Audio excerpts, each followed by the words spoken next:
में विदेशी आक्रांता हमें कहा जा रहा है। अरे ताकत हो, उनके बाद एक और विदेशी आक्रांता आए थे।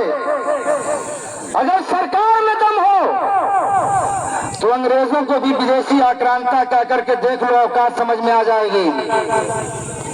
क्यों नहीं अंग्रेजों को आप विदेशी आक्रांता कहते हो? कहिए, एक दिन में आपकी हालत खराब हो जाएगी। एक दिन में आपके डिप्लोमेटिक जो पावर लेकर के बैठे हैं उसका अंदाज आपको चल जाएगा कि अपने कितनी बढ़िया डिप्लोमेटिक कंडीशन आपकी है। विदेशी अंग्रेजों को आप विदेशी आक्रांता नहीं कहेंगे, इसलिए कि डरते हैं उनसे, वो ताकतवर है, आपका जीना हराम कर देंगे।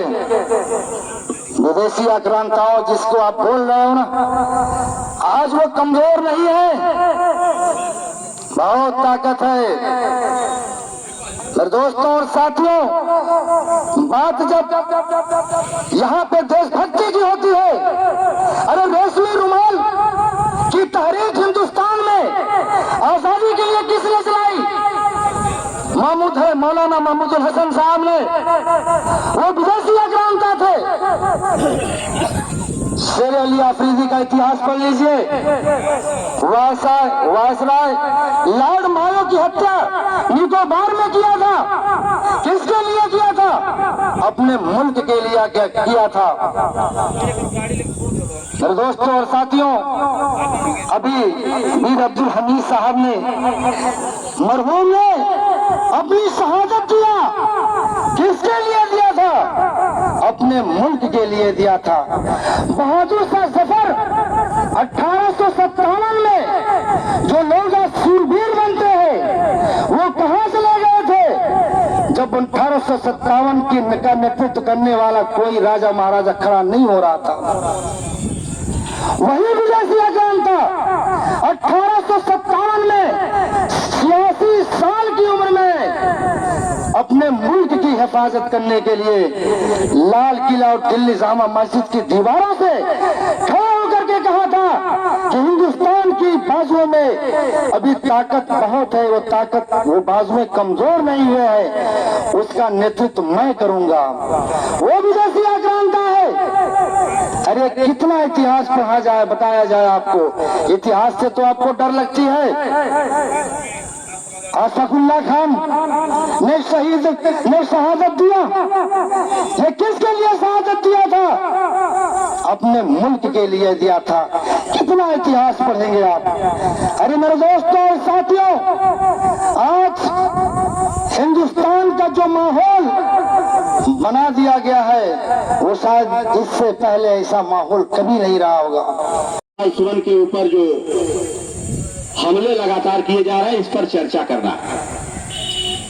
हम संविधान के दायरे में रह करके काम करने वाले लोग हैं। संविधान ने जो हमको अधिकार दिया, बाबा साहब ने जो हमें अधिकार दिया, उस अधिकार के अंतर्गत हम अपने विचारों को रखने का काम करते हैं और उसी के अनुसार अपने कदमों को आगे बढ़ाने का काम करते हैं। यह हमारे राष्ट्रीय अध्यक्ष माननीय श्री अखिलेश यादव जी का निर्देश है।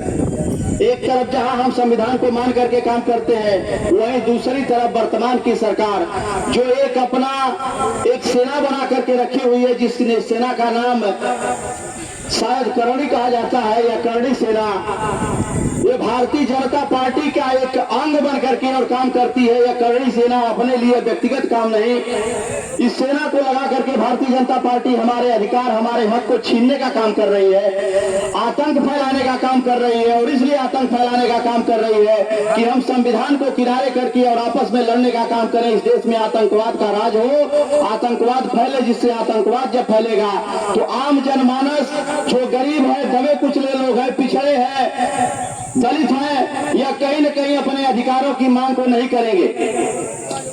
आज जब घटना हुई पहलगाम की घटना पर जब पत्रकारों ने यह शुरू किया कि हिंदू मुसलमान की बात होगी, जब इसमें सफलता नहीं मिली तो वही चुप होने का काम कर दिए। पहलगाम की घटना पर बख्शी जो हमारे आर्मी के रिटायर्ड हैं, उन्होंने बयान दिया कि 1,80,000 हमारे सेना कम किए गए। हमारे सैनिक जब कम है तो यह देश की सीमाएं कैसे सुरक्षित होंगी। इस तरह की घटनाएं, इस तरह की बातें हमारे देश में इसको किनारे करने के लिए, इसको हटाने के लिए, इस अधिकार को समाप्त करने के लिए आज भारतीय जनता पार्टी काम कर रही है।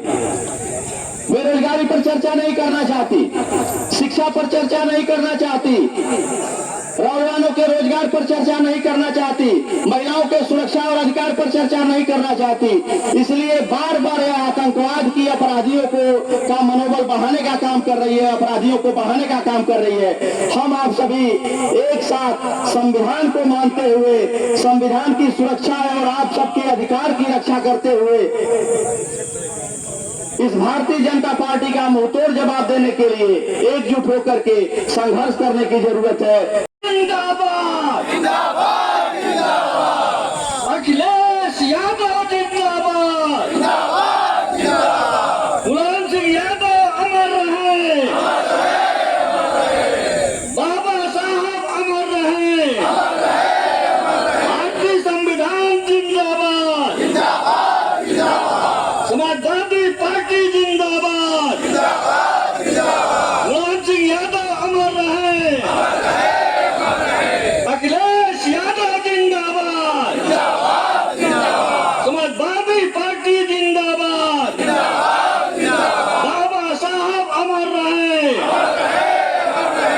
बाबा साहब अमर रहे, भारतीय संविधान जिंदाबाद जिंदाबाद जिंदाबाद, मुलायम सिंह यादव अमर रहे, अखिलेश यादव जिंदाबाद जिंदाबाद जिंदाबाद। बहुत धन्यवाद साथियों।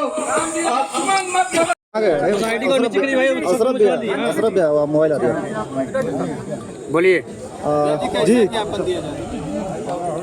ये जो चंद दिनों पहले देश के उच्च सदन में अर्थात राज्यसभा के अंदर चर्चा के दौरान सुनील पीछे सत्ता पक्ष के विधायक सांसद द्वारा पीछे चुप रहो जो एक मुस्लिम सांसद के ऊपर अभद्र टिप्पणी की गई और उन्हें कहीं बाबर की औलादें कहा गया, कुछ और भद्दे भद्दे शब्दों से नवाजा गया, उस पर समाजवादी पार्टी के राज्यसभा सांसद ने इस बात को कहा कि जो लोग आज मुसलमान भाइयों को बाबर की औलाद कहते हैं वो भी इतिहास के पन्नों में झांक करके देखें कि आखिर बाबर को बुलाने वाला कौन था। इतिहास में उन्होंने सच्चाई को उगल दी कि इतिहास बताता है कि राणा सांगा ने बाबर को बुलाया। ये राणा सांगा के मानने वाले लोग आज इस तरह की बातें कर रहे हैं। इस बात पर ही ये तूफान उठा कि इतिहास इन्होंने क्यों पढ़ दिया।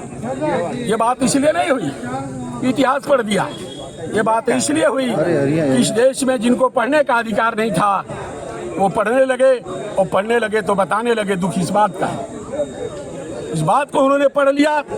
यहाँ तक तो ठीक है, पढ़ करके लोगों को बता क्यों दिया कि हम लोग दोहरे चरित्र वाले लोग हैं, तो दुनिया को वफादारी का संदेश देते हैं और गद्दारी का काम करते हैं। यही बात तो उन्होंने कह दिया। तो उनके घर पर करणी सेना बना करके लोग हजारों की संख्या में बुलडोजर लेकर के और तलवार लेकर के उनके घर पर पहुंच गए। माननीय सांसद रामजी लाल सुमन जी के घर पर उनको जान से मारने की धमकियां दी जा रही हैं। अभी 27 तारीख को उनके काफिले पर हमला किया गया। ये सीधे सीधे लोकतंत्र की हत्या है, संविधान की अवमानना है, कानून का उल्लंघन है।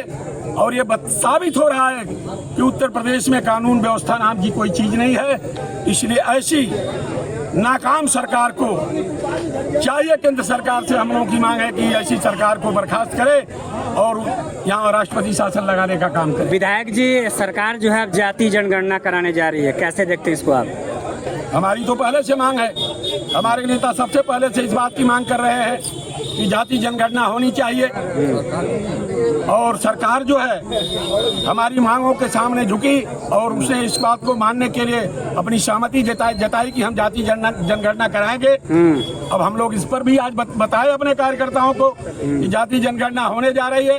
पत्रकार बंधुओं, मीडिया के भाइयों, यूट्यूब के भाइयों, आप भी ईमानदारी से अपनी जिम्मेदारी का निर्वहन करना ताकि कहीं कोई विधायक जी घपला ना होने पाए। बंगाल में हुई हिंसा के बाद बंगाल में राष्ट्रपति शासन की मांग की जा रही है, क्या उत्तर प्रदेश और बंगाल में दोनों में आप लोग मांग करेंगे? जहां भी कानून की धज्जियां उड़ाई जा रही है, संविधान की अवमानना की जा रही है, संविधान को तार तार किया जा रहा है, वहां राष्ट्रपति शासन लगना चाहिए।